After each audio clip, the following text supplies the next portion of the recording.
Sir ഓൺലൈനിൽ കുറേ platforms ഇല്ലേ, എല്ലാവരും അടിപൊളിയായിട്ടല്ലേ ക്ലാസ് എടുക്കുക, എന്തിനിപ്പോൾ ഞാൻ എക്സാമിനർ തന്നെ ജോയിൻ ചെയ്യണം? അപ്പോൾ ഈ ഒരു ചോദ്യം നിങ്ങളുടെ മനസ്സിൽ എപ്പോഴും വന്നിട്ടുണ്ടെങ്കിൽ അതിൻ്റെ ഉത്തരം ഡെഫിനിറ്റീവായിട്ട് തരാനുള്ള കഴിവൊന്നും എനിക്കില്ല. പക്ഷേ എൻ്റെ ഒരു പെർസ്പെക്റ്റീവാണ് ഈ വീഡിയോയിൽ ഞാൻ പറയാൻ പോകുന്നത്. ഒബ്വിയസ്ലി ബയസ്ഡ് ആയിരിക്കും, കാരണം എക്സാമിനർ നടത്തുന്നത് ഞാനാണ്. എങ്കിൽ പോലും നിങ്ങൾ മനസ്സിലാക്കാൻ നോക്കുക. അതിൽ നിങ്ങൾ എഗ്രി ചെയ്യുന്നുണ്ടെങ്കിൽ തീർച്ചയായിട്ടും എന്ത് ചെയ്യാം, നിങ്ങൾക്ക് ഡിസിഷൻ എടുക്കാൻ അത് ഹെൽപ്പ് ചെയ്യുന്നതായിരിക്കും. നിങ്ങൾ ഡിസഗ്രി ചെയ്യുന്നുണ്ടെങ്കിൽ നിങ്ങൾക്ക് ഡിസിഷൻ എടുക്കാൻ വേണ്ടി ഹെൽപ്പ് ചെയ്യുന്നതായിരിക്കും. Okay, ready. എക്സാമിനർ എന്തുകൊണ്ടെന്നുള്ളതിൻ്റെ 4 കാരണമാണ് എനിക്ക് തരാനുള്ളത്. ഇതിൽ ഓരോന്ന് നിങ്ങൾ തന്നെ നിങ്ങളുടെ ബുദ്ധി വെച്ചിട്ട് ഇവാലുവേറ്റും കൂടി ചെയ്യാൻ ഒന്ന് ഓർമ്മിപ്പിക്കുന്നു. Okay, ready. ഫസ്റ്റ് കാര്യം, നമ്മുടെ ക്ലാസ്സസ്, ബാച്ചിലെ ക്ലാസ്സസ് വളരെ ഡീറ്റെയിൽഡ് ആയിട്ടുള്ള ലൈവ് ക്ലാസ്സസ് ആയിരിക്കും ഉണ്ടാവുക. അപ്പം എക്സാമിനറിൻ്റെ ബാച്ചിലൊക്കെ നേരത്തെ പഠിച്ച കുട്ടികൾക്ക് അറിയാം, നമ്മുടെ ക്ലാസ്സിലേക്ക് വരും, ബാച്ചിൻ്റെ ക്ലാസ്സിലേക്ക് വരുമ്പോൾ വളരെ ഡീറ്റെയിൽഡ് ആയിട്ട് എടുക്കുക. വെറുതെ ഡീറ്റെയിൽ എന്ന് പറഞ്ഞാൽ നിങ്ങളുടെ സമയം കളയാൻ വേണ്ടിയുള്ള ഡീറ്റെയിൽഡ് അല്ല. എക്സാം ഏത് ലെവലിൽ വന്നാലും, അപ്പോൾ നിങ്ങൾക്കറിയാം ഇനിയുള്ള വരുന്ന വർഷങ്ങളിൽ എന്തായാലും എക്സാം ടഫായിരിക്കും.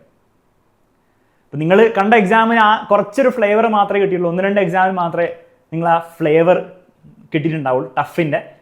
+2 എല്ലാ പരീക്ഷയും അങ്ങനെ തന്നെയായിരുന്നു. ആ +2 മോഡലായിരിക്കും താഴേക്ക് ഇനി വരാൻ പോകുന്നത്. അപ്പം അങ്ങനെ വരുമ്പോൾ എക്സാം എന്തായാലും ടഫാവും എന്നുള്ള കാര്യത്തിൽ ഒരു സംശയമില്ല. മിനിമം നോക്കുകയാണെങ്കിൽ ഒരിക്കലും ഈസി ആയിരിക്കില്ല ഇനി ഉണ്ടാവുക, മിനിമം മീഡിയം, മീഡിയം അല്ല ടഫ്, ആ രീതിയിലായിരിക്കും ഇനി ഉണ്ടാവുക. +2 അങ്ങനെ തന്നെയായിരുന്നു ഉണ്ടായിരുന്നത്.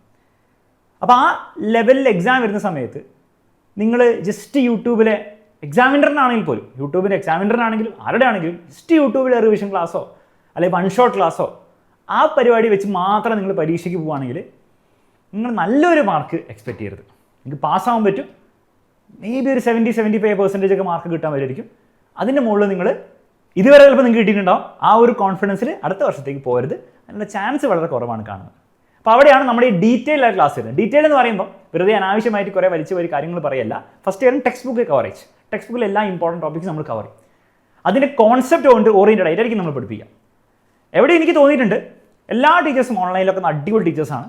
പക്ഷേ എന്തുകൊണ്ടോ നിങ്ങൾക്ക് തോന്നിയിട്ട് നിങ്ങൾ കമൻറ്റ് ബോക്സിലും നിങ്ങൾ പറയാം കേട്ടോ, അഗ്രി എന്ന് പറയാം. എക്സാമിനർ ടീച്ചേഴ്സ് പൊതുവെ ബാച്ചിലെ കാര്യങ്ങളും ക്ലാസ്സിൽ വരുമ്പോൾ അല്ലെ യൂട്യൂബിലെ ക്ലാസ് ആണെങ്കിൽ പോലും 1 ഷോട്ട് കാര്യങ്ങൾ പഠിപ്പിക്കുമ്പോൾ ആ കോൺസെപ്റ്റ് കൃത്യമായിട്ട് പറഞ്ഞാണ് പഠിപ്പിക്കുക. ഇതിനർത്ഥം ബാക്കിയുള്ളവരങ്ങനെ ചെയ്യാറില്ല എന്നൊന്നും നല്ല ഉദ്ദേശം, പല നല്ല ടീച്ചേഴ്സും ഉണ്ട്. പക്ഷേ പൊതുവെ ഞാൻ ട്രെൻഡ് കണ്ടിട്ടുണ്ട്, അതായത് കോൺസെപ്റ്റൊക്കെ കൃത്യമായിട്ട് പറഞ്ഞ് പഠിപ്പിക്കാറുണ്ട്. വീണ്ടും it's not a hate thing, പലരും ചെയ്യാറുണ്ട്. പക്ഷേ ജനറലി കുറച്ചും കൂടി കൂടുതൽ എക്സാമിനർ ടീച്ചേഴ്സ് ചെയ്യാറുണ്ട് എന്നുള്ള എൻ്റെ ഒരു ഒബ്സർവേഷനാണ്. ജനറലി ഞാൻ കാണുമ്പോൾ നിങ്ങൾക്കങ്ങ് തോന്നേണ്ട നല്ല കാര്യം, ഇല്ലെങ്കിൽ കുഴപ്പമൊന്നുമില്ല. അപ്പോൾ അത് നിങ്ങൾ ഇനി ഹെൽപ്പ് ചെയ്യും. ഇത്രയും നാളും ഭയങ്കരമായിട്ട് ഹെൽപ്പ് ചെയ്തിട്ടുണ്ടോ എന്ന് ചോദിച്ചാൽ ചിലപ്പോൾ ഉണ്ടാവില്ല. കാരണം അങ്ങനെ കോൺസെപ്റ്റ് മനസ്സിലാക്കി പഠിച്ചതും കൊണ്ടും വേഴ്സസ് നിങ്ങൾ വെറുതെ ബൈഹാർട്ട് കോഡും ട്രിക്സും വെച്ച് പഠിച്ചതുകൊണ്ടും ഈസി എക്സാം ആകുമ്പോൾ ഒന്നും വലിയ ഡിഫറൻസ് ഉണ്ടാവില്ല. കാരണം ആർക്കും പരീക്ഷ മാർക്ക് കിട്ടും. പക്ഷേ എക്സാം ലെവൽ കൂട്ടിക്കഴിഞ്ഞാൽ ആ കോഡ് പരിപാടി, ട്രിക്ക് പരിപാടി അതൊന്നും അത്ര വർക്കാവില്ല. കോൺസെപ്റ്റ് മനസ്സിലാക്കി പഠിച്ചു കൂട്ടിക്ക് സംഭവം വർക്കാവുള്ളൂ. അപ്പോൾ അത് ഇനി ഒരു മാറ്റം വരാൻ പോകുന്നൊരു കാര്യമായിരിക്കും എന്നാണ് എൻ്റെ ഒരു പ്രഡിക്ഷൻ. നമുക്ക് നോക്കാം. അപ്പോൾ ആ ഒരു കാര്യം നമ്മൾ കണ്ടിട്ടുണ്ട്. അത് ഇനി അങ്ങോട്ട് എന്തായാലും എക്സാമിനറുടെ ഭാഗത്ത് ഇങ്ങനെ ആയിരിക്കും.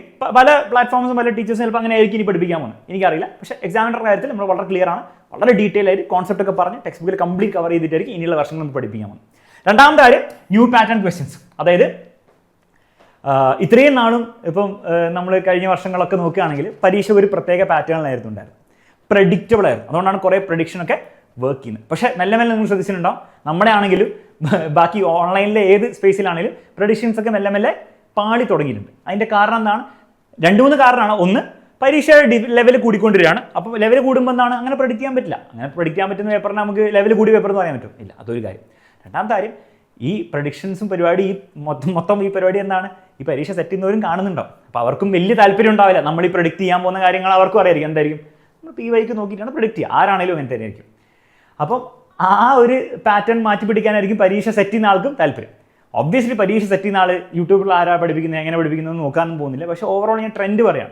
അപ്പോൾ അതുകൊണ്ട് തന്നെ നിങ്ങൾ ഒരിക്കലും വിചാരിക്കരുത് ഇപ്പോൾ പഴയ ഏതെങ്കിലും റെക്കോർഡ് ക്ലാസ് എടുത്ത് കണ്ടിട്ടോ അല്ലെ യൂട്യൂബിലെ പഴയ ക്ലാസ് കണ്ടിട്ട് ആ രീതിയിൽ പഠിച്ചാൽ മാർക്ക് കിട്ടും എന്ന് വിചാരിക്കുന്നുണ്ടെങ്കിൽ നിങ്ങൾക്ക് തെറ്റി, നടക്കില്ല. പുതിയ രീതിയിലുള്ള പാറ്റേൺ, അതായത് നമ്മൾ +2ൻ്റെയും കാര്യത്തിൽ നമ്മൾ എക്സാം ഒക്കെ ഒബ്സർവ് ചെയ്താൽ എങ്ങനെയാണ് ടഫായിട്ടുള്ള ചോദ്യങ്ങൾ അവർ ചോദിക്കുന്നത് എന്നുള്ള ഒരു രീതിയുണ്ട്. ആ രീതിയിൽ ചോദ്യങ്ങൾ ചെയ്താലേ ഈ വർഷത്തെ എക്സാം നല്ലൊരു മാർക്ക് നിങ്ങൾ എക്സ്പെക്ട് ചെയ്യാൻ പറ്റും. 90% 85% മുകളിൽ നിങ്ങൾ എക്സ്പെക്ട് ചെയ്യുന്നുണ്ടെങ്കിൽ നിങ്ങൾ ആ പുതിയ പാറ്റേണിലെ ചോദ്യങ്ങളും കൂടെ ചെയ്യണം. പഴയ ചോദ്യങ്ങൾ ചെയ്യേണ്ടതെന്നല്ല, പുതിയതും കൂടെ ചെയ്താലേ നിങ്ങൾക്ക് ആ ലെവലിന് മുകളിലെത്താൻ പറ്റുള്ളൂ. അത് നമ്മുടെ ലൈവ് ക്ലാസ്സിൽ ഫുൾ ഡിസ്കസ് ചെയ്യുന്നതായിരിക്കും. ലൈവ് ക്ലാസ്സിൽ എല്ലാ ക്വസ്റ്റ്യൻസ് ചെയ്യാൻ പറ്റില്ല, അതുകൊണ്ട് തന്നെ നമുക്ക് എക്സ്ട്രാ മെറ്റീരിയലും കാര്യങ്ങൾ തരുന്നതായിരിക്കും. എക്സ്ട്രാ മെറ്റീരിയൽ 2 രീതിയിലായിരിക്കും ഉണ്ടാവും. ഒന്ന് PYQ, അത് മുൻ പരീക്ഷ ചോദ്യങ്ങൾ, അത് ഇഗ്നോർ ചെയ്യാൻ പറ്റില്ല, അത് നമ്മൾ ചെയ്തിരിക്കണം. അതിൻ്റെ കൂടെ നിങ്ങൾക്ക് വർക്ക് ഷീറ്റും കിട്ടുന്നതായിരിക്കും. ഓരോ ചാപ്റ്റർ കഴിഞ്ഞ് നിങ്ങൾക്ക് വർക്ക് ഷീറ്റിൽ പുതിയ പാറ്റേണിലുള്ള ക്വസ്റ്റ്യൻസ് കുറേ കിട്ടുന്നതായിരിക്കും. ധാരാളം. അതിൽ കൂടുതൽ നിങ്ങളൊന്നും ചെയ്യേണ്ട ആവശ്യമില്ല. നിങ്ങളുടെ ബോർഡ് എക്സാമിനാണ് നിങ്ങൾക്ക് വേറെ ഒന്നും ചെയ്യേണ്ട ആവശ്യമില്ല. റെഡി. ഇത് കൂടാതെ നമ്മൾ ഡിഫറൻഷ്യേറ്റ് ചെയ്യുന്ന ഒരു കാര്യമാണ്, എക്സാംസ് പിന്നെ എല്ലാവരും ഉണ്ടാവും, പിന്നെ വലിയ സംഭവമാക്കുന്നില്ല. നമ്മുടെ എക്സാമിനറുടെ ബുക്ക് ഹൈ ക്വാളിറ്റി ബുക്കായിരിക്കും നിങ്ങൾക്ക് കിട്ടാൻ പോകുന്നത്. ആ ബുക്കിലും നിങ്ങൾക്ക് എന്തുണ്ട് എക്സ്ട്രാ നോട്ട്സ് ഉണ്ടാകുന്നതായിരിക്കും. അപ്പോൾ ക്ലാസ്സൊക്കെ ചെറിയ പ്രശ്നം എന്ന് വെച്ചാൽ ക്ലാസ് പഠിക്കാൻ കൊള്ളാം, പക്ഷെ റിവൈസ് ചെയ്യാൻ ക്ലാസ് അത്ര നല്ലതല്ല. പ്രത്യേകിച്ച് ലെങ്തി ക്ലാസ്, ലൈവ് ക്ലാസ് ഒക്കെ ആണെങ്കിൽ റിവൈസ് ചെയ്യാൻ അത്ര നല്ലതായിരിക്കില്ല. അതിൻ്റെ നോട്ട്സ് നിങ്ങൾക്ക് യൂസ്ഫുൾ ആയിരിക്കും നമ്മൾ നോട്ട്സ് തരുമ്പോൾ, പക്ഷെ അത് വീണ്ടും പോയി എപ്പോഴും നമ്മൾ കണ്ടുകൊണ്ടിരിക്കാൻ പറ്റില്ല. അപ്പോൾ ആ ഒരു സാഹചര്യത്തിൽ പ്രത്യേകിച്ച് എക്സാമിനോട് അടുക്കുമ്പോൾ നിങ്ങളും ഫീൽ ചെയ്ത ഒരു കാര്യമായിരിക്കും, എപ്പോഴും ഈ ക്ലാസ് കണ്ടുകൊണ്ടിരിക്കാൻ പറ്റില്ല. ഏറ്റവും യൂസ്ഫുൾ ആയുള്ള കാര്യം എന്താണ്? ബുക്സാണ്. അപ്പോൾ എക്സാമിനറിന് കിടിലൻ സ്റ്റഡി മെറ്റീരിയലാണ്, അതിലൊരു സംശയമില്ല. പഠിച്ചവർക്കൊക്കെ അറിയാം, പഠിച്ചവർക്ക് മാർക്കും കിട്ടിയിട്ടുണ്ട് വെച്ചിട്ട്. കാരണം അതിൽ ഇഷ്ടംപോലെ ചോദ്യങ്ങളുണ്ട്. ആ ചോദ്യങ്ങളും നമ്മൾ അപ്ഡേറ്റ് ചെയ്താണ് കൊണ്ടിരുന്നത്. അതും ഇങ്ങനെ പഴയ ചോദ്യങ്ങൾ മാത്രം വെച്ചിട്ടല്ല, പുതിയ ചോദ്യങ്ങളായിരിക്കും വരിക, പുതിയ പാറ്റേണിലായിരിക്കും ചോദ്യങ്ങൾ നമ്മുടെ ബുക്കിലുണ്ടാകും. ഇത്രയും കാര്യങ്ങളാണ് എക്സാമിനർ ആക്കുന്നത്. ഇതുകൊണ്ട് നിങ്ങൾക്കൊരു അഡ്വാൻറ്റേജ് തോന്നുന്നുണ്ടെങ്കിൽ ഒന്നും ആലോചിക്കാനില്ല. ഫീസും കാര്യങ്ങളൊക്കെ താഴെ കൊടുത്തിട്ടുണ്ടാകും. ബാച്ചിൻ്റെ ഫീച്ചേഴ്സ് നിങ്ങൾക്ക് അറിയാം, ഇത് തന്നെയാണ് ഫീച്ചേഴ്സ്. ഇതുകൂടാതെയും ഫീച്ചേഴ്സുള്ള കാര്യം നിങ്ങൾക്ക് അറിയാം. എക്സാമിനറിൻ്റെ ആപ്പ്, എല്ലാ കാര്യങ്ങളും കിട്ടുന്നതായിരിക്കും. നിങ്ങൾക്ക് തോന്നുകയാണ് എക്സാമിനർ ടീച്ചേഴ്സ് ഇയാൾ ഇവിടെ കിടന്ന് തള്ളുന്നത് ഒക്കെ ആക്ച്വലി ആണെന്ന് തോന്നുകയാണ്, അറ്റ്ലീസ്റ്റ് ഒരു 90% കറക്റ്റാണെന്ന് തോന്നുകയാണെങ്കിൽ ഒന്നും ആലോചിക്കാനില്ല. നന്നായി പഠിക്കാനൊരു മനസ്സുണ്ട്, നല്ല മാർക്ക് കിട്ടാൻ ആഗ്രഹമുണ്ട്, അതിനോടൊപ്പം തന്നെ എഫേർട്ട് ഇടാൻ. കാരണം ഇതൊക്കെ വെറുതെ ഫീച്ചേഴ്സ് മാത്രമാണ്. ഇതിൻ്റെയൊക്കെ അവസാനം നിങ്ങൾ പണിയെടുക്കണം, അല്ലാണ്ട് നടക്കാൻ പോകുന്നില്ല. തന്നെ PYQ തലയിൽ കയറാൻ പോകുന്നില്ല, തന്നെ ലൈവ് ക്ലാസ് ഇവിടെ കയറാൻ പോകുന്നില്ല. മനസ്സിലല്ലേ? അത് നിങ്ങൾ തന്നെ എഫേർട്ട് ഇടണം, നിങ്ങൾ തന്നെ ചെയ്യേണ്ട കാര്യമാണ്.